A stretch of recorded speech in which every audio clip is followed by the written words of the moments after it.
Hidden deep within the vast expanse of the Pacific Ocean lies one of the most isolated and enigmatic nations on Earth. Nauru, a tiny island nation, holds a story full of stark contrasts.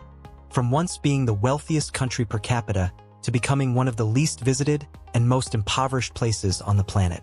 This small, largely forgotten island has experienced a meteoric rise in wealth followed by an equally dramatic fall, shaped by environmental devastation, resource depletion, and political corruption.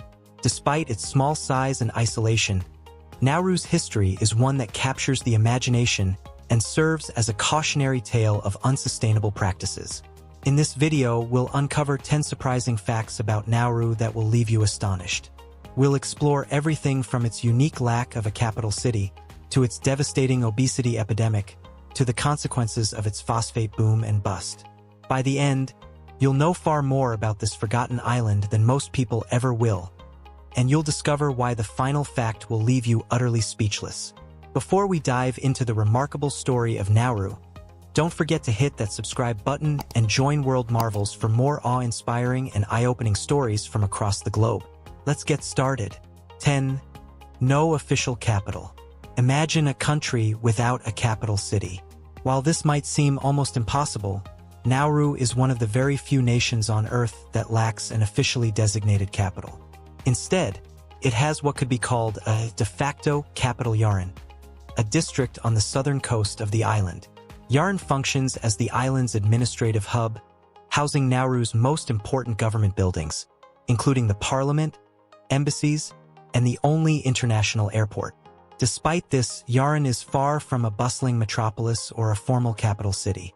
This lack of a traditional capital is reflective of Nauru's unusual situation. At just 21 square kilometers, the island is small enough that there's little need to concentrate political power in a specific city. Yaren lacks the infrastructure, population density, and landmarks typically associated with capitals. There are no gleaming skyscrapers, busy business districts, or iconic monuments. Instead, Yaren is a modest area composed of small communities that serve the administrative needs of the country. The absence of a formal capital city might sound strange, but for a country as tiny as Nauru, it makes sense. In a place where everything is close by, having a singular center for government operations isn't necessary. Still, it stands in stark contrast to the towering capitals of other nations like London, Washington, D.C., or Tokyo, making Nauru one of the most unique countries in the world. 9. No military forces. Another surprising fact about Nauru is that it has no standing military force. In a world where nearly every country has an army, navy, or air force, Nauru remains entirely unarmed. With a population of just around 12,000 people, the costs and logistics of maintaining a military would be an impractical burden on the nation's resources. Instead, Nauru has relied on a long-standing agreement with Australia, which takes responsibility for the island's defense. This reliance on foreign protection is not uncommon among small Pacific island nations. Tuvalu and the Marshall Islands, for example, have similar arrangements with larger nations. Nauru itself has a small police force that handles local law enforcement, ensuring peace and order on the island. But when it comes to external threats, Nauru depends entirely on Australia's military capabilities. While the absence of a military might seem like a weakness, it also speaks to Nauru's peaceful history. The island has largely avoided conflict, and its geographic isolation has kept it away from the turmoil that has engulfed other nations. In many ways, Nauru's pacifist nature is a reflection of its small size, remote location, and focus on internal rather than external affairs. 8. One of the world's least visited countries. Nauru is among the least visited countries on Earth, with fewer than 200 tourists stepping foot on its shores each year. Despite its idyllic location surrounded by the clear blue waters of the Pacific and tropical landscapes, this tiny island remains off the radar for most travelers. The primary reason? Accessibility. Nauru is served by just one airline, Nauru Airlines, and flights to and from the island are limited and expensive. There are only a few flights each week, and the sheer difficulty of reaching Nauru makes it a challenge for even the most adventurous travelers. Beyond the logistical challenges of getting there, Obtaining a visa for Nauru is no small feat. The island has strict visa regulations, and very few countries have embassies that can assist travelers. As a result, fewer than 15,000 people have ever visited Nauru, making it a destination that few will ever see in their lifetime. However, for those who seek the road less traveled, the island's isolation and exclusivity add to its appeal. Despite its beauty, Nauru's tourism industry is almost non-existent. There are few tourist accommodations or activities, and much of the island is marred by the environmental devastation caused by phosphate mining. But for those who do visit, Nauru offers the opportunity to experience one of the world's most secluded and unusual places, a destination that few will ever have the chance to explore. 7. The obesity epidemic. Nauru faces a severe public health crisis, with one of the highest obesity rates in the world. Approximately 80% of the population is classified as overweight, and nearly 40% of Nauruans suffer from diabetes. This health epidemic has its roots in both cultural practices and historical events that have shaped the island's diet and lifestyle. In Nauru's past, being overweight was often seen as a symbol of prosperity and success. Large bodies were considered a sign of wealth and affluence, and this cultural norm influenced the behaviors of the population. However, as Nauru's economy collapsed and its once fertile land was ravaged by phosphate mining, the island became heavily reliant on imported, processed foods. These foods, high in sugar, fat, and calories but low in nutritional value, have had a devastating effect on the island's health. The introduction of sedentary lifestyles, coupled with poor dietary habits, has worsened the situation. Today, many Nauruans suffer from complications such as heart disease, diabetes-related amputations, and other serious medical issues. The government has made efforts to address the crisis, but combating such widespread health issues remains a monumental challenge for the island. 6. Once the richest country in the world. It may be hard to believe, but Nauru was once the richest country on Earth on a per capita basis. In the 1970s, the island's phosphate reserves, which are made from seabird guano and are incredibly valuable in agriculture, generated an immense amount of wealth for the country. Nauru's phosphate was highly sought after, and by 1975, the island's per capita income had reached an astounding $76,000, equivalent to over $400,000 in today's dollars. At the time, Nauruans were wealthier than the average American, and their standard of living was among the highest in the world. During this period, the government provided nearly everything to its citizens. Healthcare, education, and even housing were free, and there were no taxes.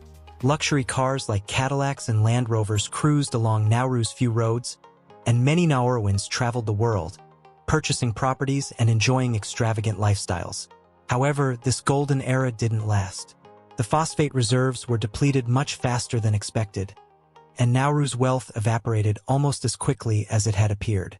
Today, Nauru stands as a cautionary tale of what can happen when a country relies too heavily on a single resource. The island's rapid rise and fall serve as a reminder of the importance of sustainability and long-term planning. 5. A short drive around the island. Nauru is so small that you can drive around the entire island in about an hour. The island's road network is just 30 kilometers long, forming a loop around its perimeter. With only a few cars on the island and a single gas station, traffic is nearly non-existent. The roads are basic, but they're sufficient for the island's small population. In addition to its limited road network, Nauru also has a 4-kilometer-long railway that was built to transport phosphate from the mining areas to the coast for export. While this railway was once a vital part of the island's infrastructure, it is now mostly unused, a relic of Nauru's once thriving phosphate industry. Today, the roads and railways stand as reminders of Nauru's rise and fall, and they highlight the island's unique challenges in maintaining its infrastructure. For visitors, the small size of Nauru makes it easy to explore the entire island in a single day. From the pristine beaches to the remnants of the phosphate mines, there's much to see in this tiny but fascinating country. 4. Environmental destruction from phosphate mining. Nauru's vast wealth from phosphate came at an incredibly high environmental cost. Decades of phosphate extraction devastated the island's landscape, leaving large parts of Nauru barren and uninhabitable. The once fertile land was stripped away, replaced by a desolate and rocky wasteland full of craters. Today, the environmental scars left by the mining industry are still visible across much of the island.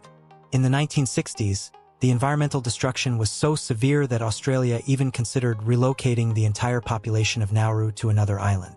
While this plan never came to fruition, it highlights just how bad the situation had become. Efforts to rehabilitate the land have been slow and costly, and much of Nauru's interior remains unusable for agriculture or development.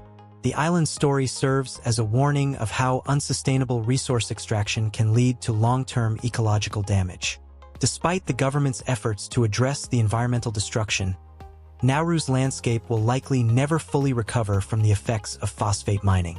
3. A country without a capital.